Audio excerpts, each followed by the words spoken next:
The iPhone 11 Pro has been out for about 4 months now, and it's clear that a lot of people are happy with it. Even a lot of those who were initially disappointed with the new iPhone have now changed their minds, and a lot of Android users have actually gained a newfound respect for this year's iPhones. So in this video, I'm going to talk about what caused the iPhone 11 Pro and Pro Max to gain so much traction after people started getting their hands on it. And I'll also mention my personal thoughts after using the iPhone 11 Pro Max for 4 months, including the features that matter the most to me, and a couple of disappointments as well. There's actually one feature that I honestly didn't care much for before I received my Pro Max, but quickly became the most important feature, hands down, of the iPhone 11 Pro. I'll talk about that feature in a moment, but let's get into what makes this year's Apple flagship so special. First off, the most controversial change was the design.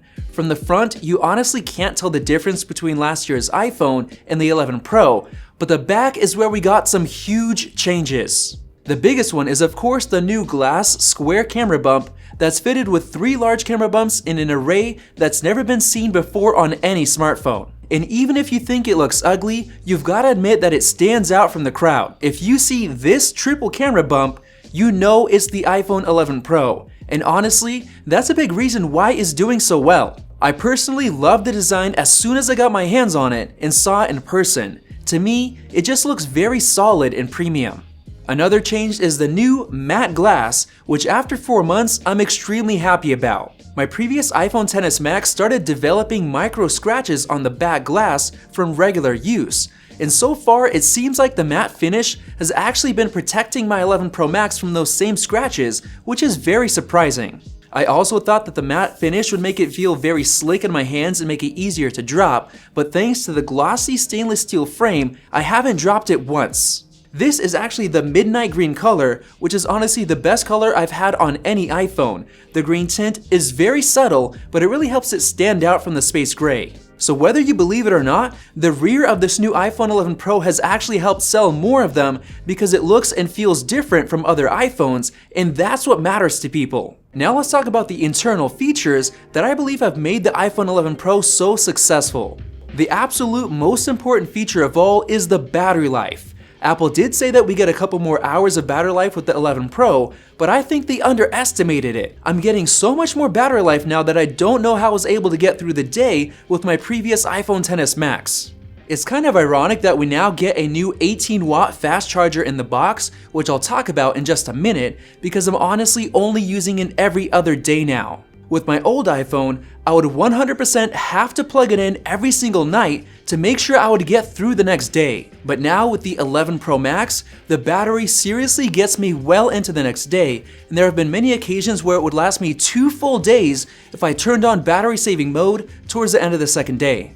This was literally impossible on the XS Max, and that iPhone did actually have some pretty decent battery life. And that's why I think it's the most important feature of the iPhone 11 Pro. It's the first iPhone ever that allows you to do anything all day without worrying about your battery life. Yes, the body itself did have to get a bit thicker and a bit heavier to fit the larger battery, but the extra weight really does make it feel more solid and premium, at least to me. The second piece of this battery life puzzle is the fast charger, and although I don't use it as often, it's actually super important. Now that it charges so quickly, like 50% in only half an hour, I know that I don't have to be as careful with battery life anymore. I can use my 11 Pro for 2 days and get it down to 5% battery life and simply throw it on the fast charger for half an hour and be good to go. My old 5-watt charger with the XS Max would charge so slow that I'd basically only charge it overnight, so that forced me to be very careful with my cell phone usage to make sure the battery would last until the end of the night. With the new fast charger, all of that extra care is gone, and with the 11 Pro Max, I feel perfectly comfortable going to bed with only 50% battery life without having to plug it in. Now before I mention a few things that I'm a bit disappointed with, let me talk about 2 more features that I think made the iPhone 11 Pro succeed. The first one is performance, which you honestly don't notice much with regular usage, but it actually makes a huge difference behind the scenes. Because the performance of the 11 Pro is overkill, every single task, including playing high-end games and streaming video, is very easy for the processor to handle. So because of that, it actually heats up a lot less because it's using less watts to get the job done, and that ends up giving us better efficiency and better battery life. My old XS Max would get really hot while playing games, and I'd constantly have to check on the battery life because it would drain so quickly. And now with the 11 Pro Max, it doesn't get nearly as hot, and I rarely have to check the battery life. The extra performance also gives me a lot of peace of mind, knowing that it'll easily be able to handle anything I throw at it without any issues. And there's one last thing the awesome performance does that not a lot of people realize. It allows for the best cameras on any smartphone. The 11 Pro is able to shoot 4K 60 FPS on any of the 4 cameras, including the selfie cam, which can also record 1080p at 120 frames per second. There is literally no other phone on the market that can record video this good at frame rates this high, and that's because they don't have the same processor and sensor performance as the 11 Pro. Something that also really impressed me was the video stabilization. There was a massive difference compared to the XS Max, and you can see it in action if you check out our iPhone 10 versus XS versus 11 Pro camera comparison video. The 11 Pro has also done an excellent job in photography as well, with huge improvements to Smart HDR and the new Deep Fusion mode, which are heavily processor dependent.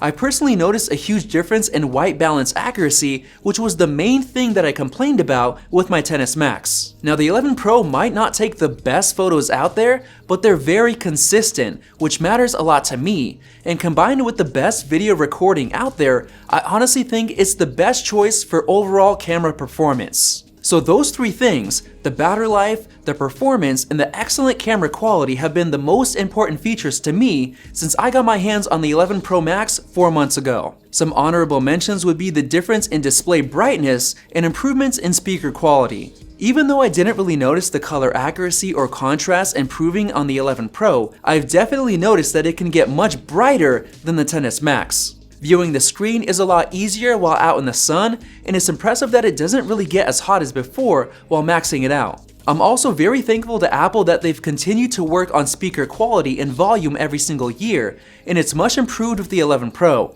especially thanks to the new spatial audio feature, which helps stereo music and videos sound a lot more balanced than before. With that, I also want to get into the things that I'm a bit disappointed about. I'm glad we have the fast charger this year, but I'm honestly getting sick of the Lightning port, especially since Apple is moving more and more devices over to USB-C, like their MacBooks and iPad Pro. I'm also a bit disappointed with Apple for giving us only 64GB of storage on a flagship smartphone that costs over $1,000. It's simply not enough, especially since I'm racking up more and more photos on iCloud. While the iPhone 11 Pro's display is amazing, I would have really liked to see it get upgraded to a high refresh rate display, at least 90Hz instead of the same old 60. This would help make it feel more snappy and smooth. Seeing as Apple considers this a Pro iPhone, it was disappointing to get the same 4GB of RAM as the cheaper iPhone 11 and even last year's XS, so hopefully the 2020 iPhones get at least 6GB. The Apple Watch Series 5 has a new always-on display,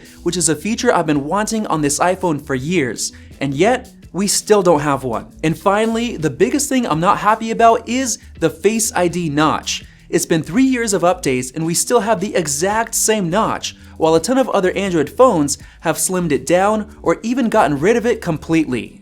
But even with all those shortcomings, a lot of people are loving the iPhone 11 Pro, and it's honestly a huge upgrade coming from the iPhone XS Max, mostly for the massive battery life difference alone. So there you guys have it. Those are my thoughts on why the iPhone 11 Pro succeeded and my personal experience with my iPhone 11 Pro Max after 4 months. If you enjoyed this video, go ahead and click the circle above to subscribe and check out our iPhone 10 versus XS versus 11 Pro camera comparison right over there. Thanks for watching and we'll see you in the next video.